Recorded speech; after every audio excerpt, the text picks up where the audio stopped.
Në gadishullën e Krimes në Ukrainë, mbështetësit e Ukrainës së Bashkuar kanë organizuar proteste kundër referendumit të 16 marsit, i cili mund të çojë në bashkimin e këtij rajoni me Rusinë. Pjesëmarrësit e protestës në qytetin Simferopol i kanë akuzuar autoritetet pro-ruse për censur, pasi pjesa më e madhe e transmetuesve ukrainas ishin bllokuar dhe zëvendësuar me ato ruse. Vendet perëndimore gjërësisht e kanë dënuar vendosjen e trupave ruse në Krime të Ukrainës.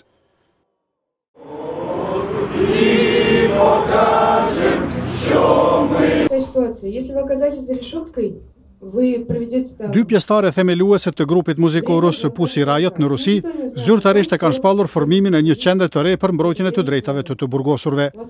Antarët e këtij grupi, Nadezhda Tolokonikova dhe Maria Aljohina, u thanë në sot gazetarëve se qendra do të punojë në Republikën Ruse të Mordovisë.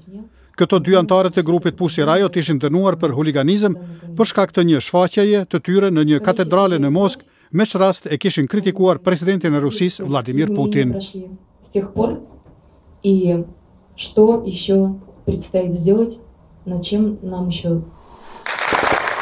Allahu Akbar!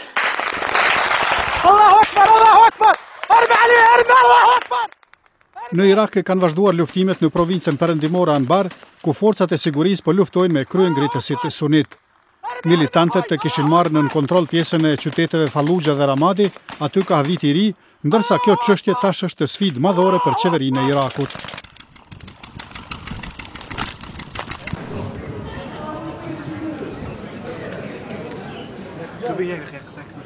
Në Afganistan, misioni për trajnimin e policisë së Bashkimit Evropian i ka dhuruar Ministrisë së Brendshme 4 makina të blinduara.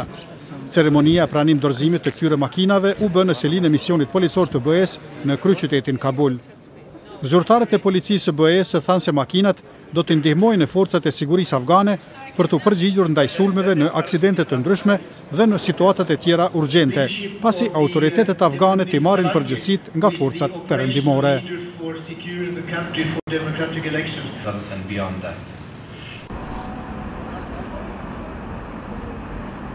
Në Gjeorgji, një grup ambientalist e ka vazhduar kampimin për ta parandaluar një kompani për ndërtimin e një hoteli shumë katësh në një park në kryeqytetin Tbilisi. Ky grup po qëndron në parkun e qytetit me qëllim të parandalimit të punëve ndërtimore për më tepër se një muaj. Demonstruesit e akuzojnë kompaninë se ka dorë në rrëmbimin e një antareje të lëvizjes protestuese dhe se ka përdor kërcenime dhe para për ta bindur atë që të tërhiqet nga protesta.